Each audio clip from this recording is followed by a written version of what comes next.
Le nom suffit. 5 Tours de France consécutifs. Une domination qui a marqué à jamais les routes françaises. Pendant des années, Miguel Indurain a incarné une forme de grandeur presque irréelle, une puissance silencieuse, méthodique, implacable. Aux yeux du public, il semblait invincible. Mais derrière cette image parfaite, quelque chose est toujours resté soigneusement dissimulé, car aucune légende ne s'écrit sans zone d'ombre. Derrière chaque victoire écrasante, il y avait des tensions invisibles, des regards échangés sans un mot, des adversaires que l'on ne nomme jamais publiquement. Indurain n'a jamais aimé parler de rivalité, il a toujours préféré le silence. Et c'est précisément ce silence qui intrigue aujourd'hui. Que cachait-il vraiment derrière cette retenue presque glaciale? À la fin de sa carrière, lorsque les applaudissements se sont tus et que la foule s'est éloignée, une autre vérité a commencé à émerger. Miguel Indurain n'a pas seulement gagné contre des hommes, il a été façonné par eux. Certains l'ont poussé à se dépasser physiquement. D'autres l'ont obligé à douter, à calculer chaque seconde, à respecter des forces qu'il ne pouvait pas contrôler.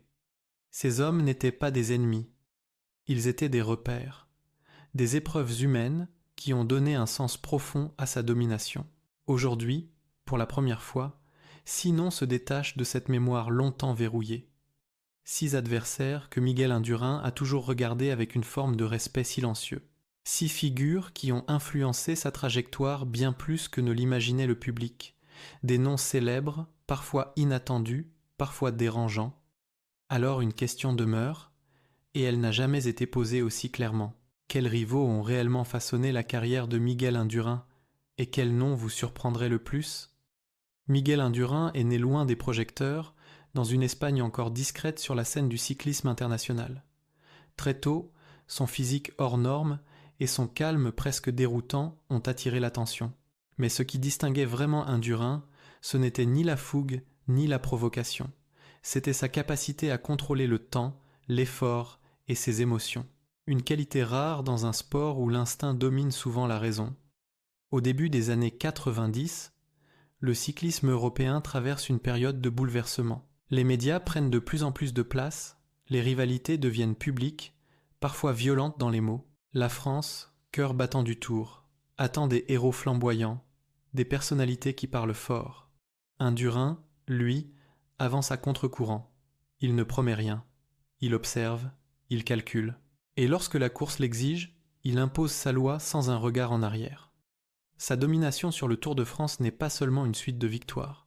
Elle est une démonstration de constance, de sang-froid et de respect des équilibres invisibles du peloton. Indurain comprend très tôt qu'aucun champion ne règne seul. Derrière chaque succès se cachent des adversaires qui obligent à progresser. Des hommes capables de briser une stratégie, de fissurer une confiance, de transformer une certitude en doute. Sur les routes françaises, dans les contre-la-montre interminables comme dans les cols les plus exigeants, Indurain sait exactement qui observer. Il reconnaît les tempéraments dangereux, les talents imprévisibles, les intelligences tactiques qui peuvent faire basculer une course en quelques kilomètres. Cette lucidité forge sa légende autant que ses jambes. Contrairement à beaucoup de champions de son époque, Indurain ne cherche jamais à humilier. Il respecte les codes anciens du cyclisme. On ne parle pas inutilement, on ne provoque pas sans raison, on laisse la route décider. Cette attitude crée une distance, parfois interprétée comme de la froideur, mais qui cache en réalité une profonde compréhension du sport et de ses hommes. C'est dans ce contexte précis que prennent sens les 6 noms qu'il évoquera plus tard, pas comme des rivaux à abattre, mais comme des présences indispensables. Chacun d'eux a représenté un défi particulier, une forme de vérité que Miguel Indurain a dû affronter pour devenir ce qu'il est devenu, et c'est à travers eux que se lit réellement son héritage. Numéro 6, Gianni Bugno. Gianni Bugno n'a jamais été un adversaire ordinaire pour Miguel Indurain. Dans le peloton, Bugno incarnait une autre idée du cyclisme. Élégant, maîtrisé, presque aristocratique dans sa manière de courir, il représentait une forme de noblesse sportive que peu de coureurs conservaient encore à cette époque. Indurain voyait en lui un homme qui ne trichait ni avec le style ni avec l'effort. Leur relation ne s'est jamais construite sur la provocation ou l'affrontement direct. Elle s'est forgée dans l'observation mutuelle.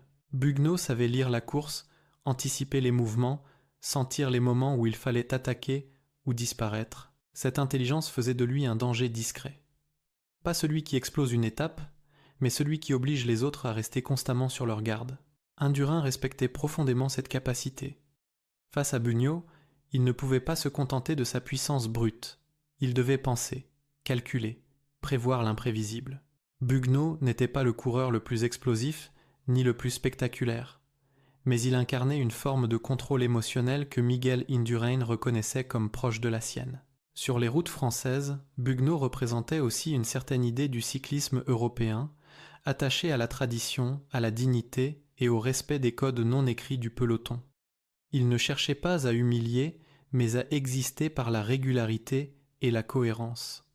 Cela résonnait profondément avec la philosophie d'Indurin. Pour Miguel Indurain, Gianni Bugno n'était pas un rival à craindre, mais un repère. Une présence silencieuse qui rappelait que la grandeur ne se mesure pas seulement aux victoires, mais à la manière de courir. Et c'est précisément pour cette raison qu'il l'a toujours regardé avec respect. Numéro 5. Laurent Jalabert. Pour Miguel Indurain, affronter Laurent Jalabert sur les routes françaises n'avait jamais quelque chose d'anodin. Jalabert incarnait la fierté nationale, l'énergie du public, et surtout une capacité rare à se transformer. Sprinter devenu coureur complet, il savait s'adapter, surprendre et parfois déséquilibrer les plans les mieux établis. Indurain respectait cette intelligence de course, cette faculté à renaître dans des rôles différents. Entre eux, il n'y avait pas d'hostilité ouverte, mais une tension constante, presque invisible.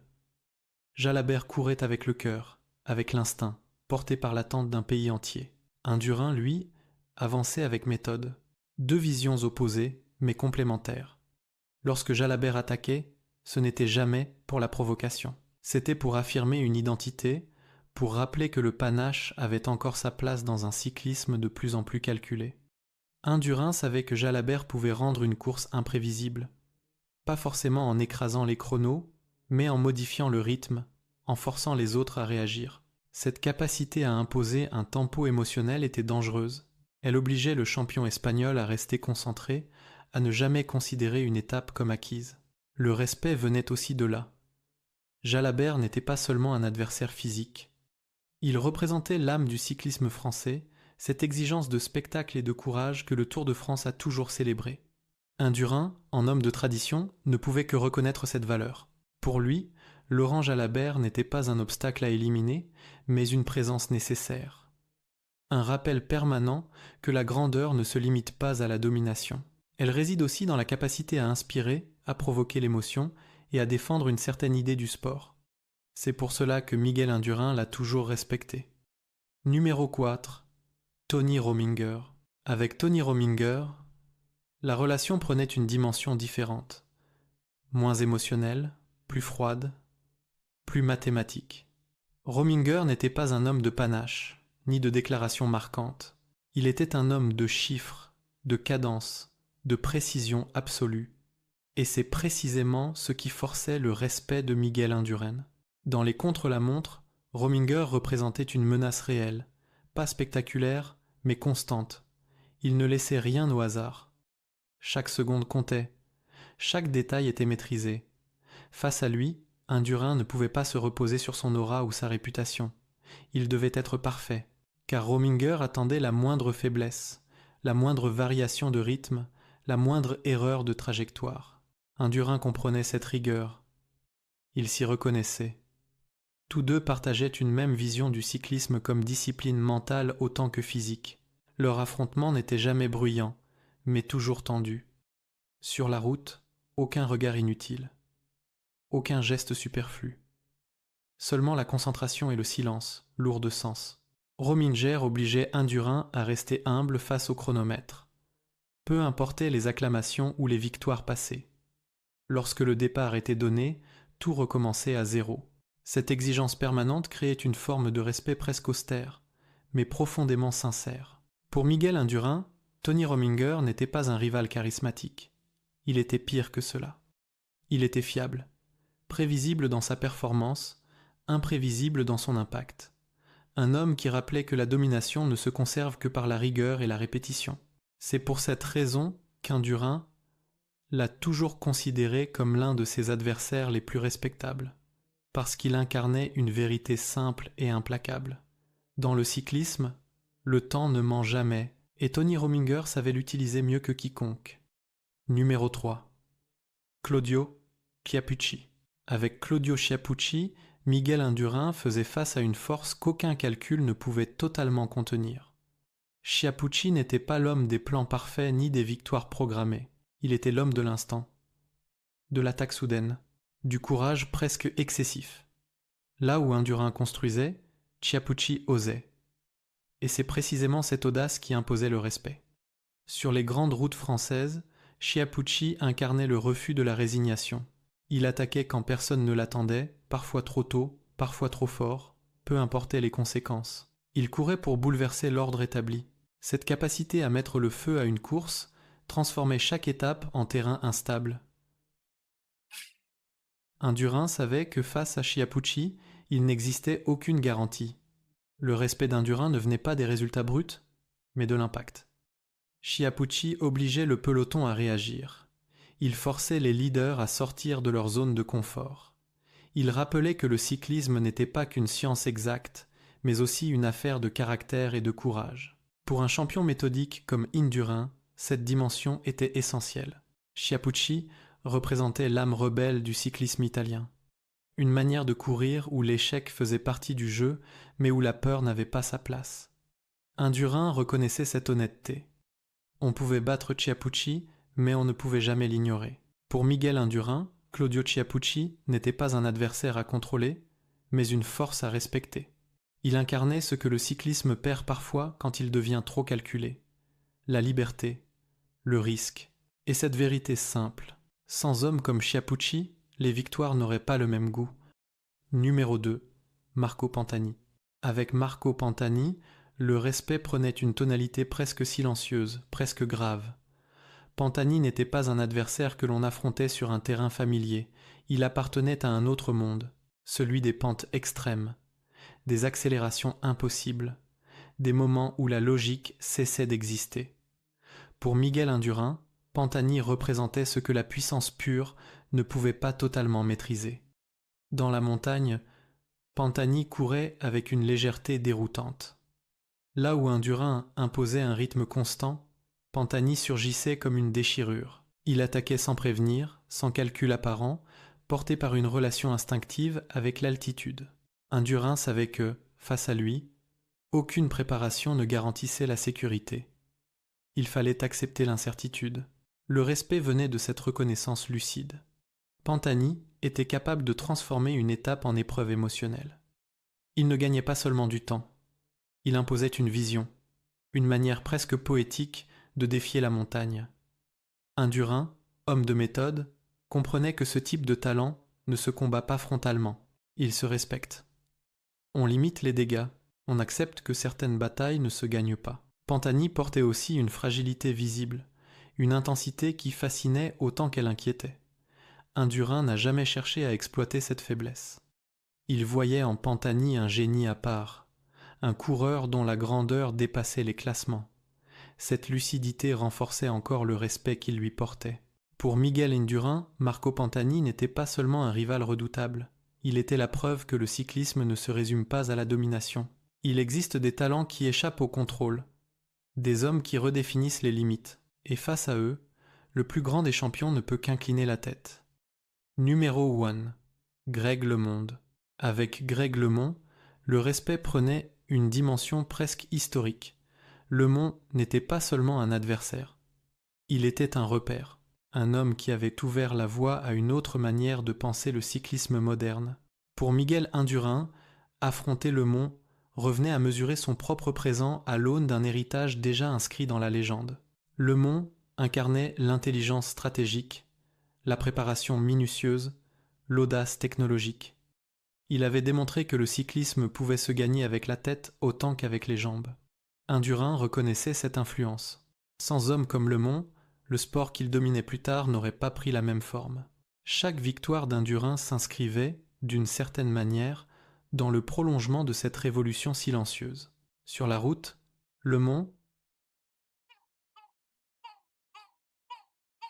imposait une pression différente, moins visible, mais tout aussi réelle. Il obligeait ses adversaires à réfléchir, à anticiper, à se remettre en question.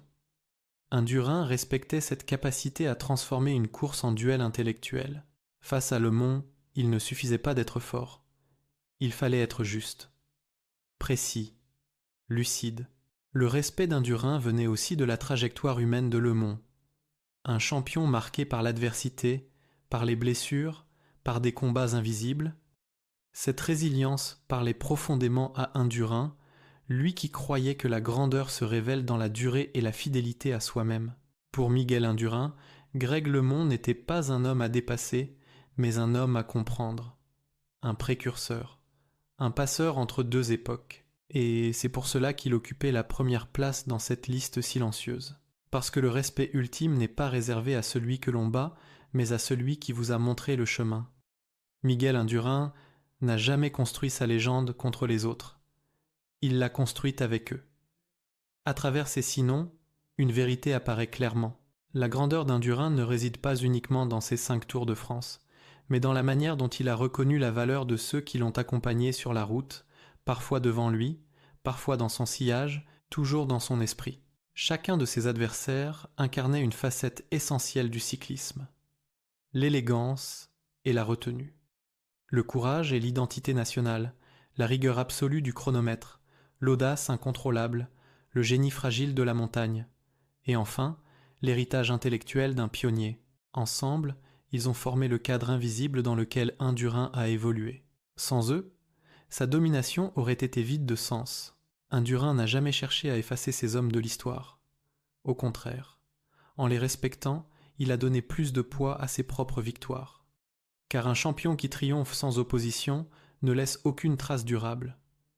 Un champion qui triomphe face à des adversaires dignes inscrit son nom dans la mémoire collective. Pour le public français, cette liste résonne comme un hommage discret à une époque où le cyclisme conservait une certaine noblesse, une époque où l'on gagnait sans insulter, où l'on perdait sans se trahir et où le respect faisait partie intégrante du combat. Indurin était l'un des derniers grands représentants de cette tradition. Aujourd'hui, son silence parle encore. À travers ses 6 adversaires, il rappelle que la vraie grandeur n'est pas de dominer les autres, mais de reconnaître ce qu'ils vous ont apporté. Car au bout du compte, ce ne sont pas les trophées qui définissent une légende, mais les hommes qui l'ont aidée à devenir ce qu'elle est devenue.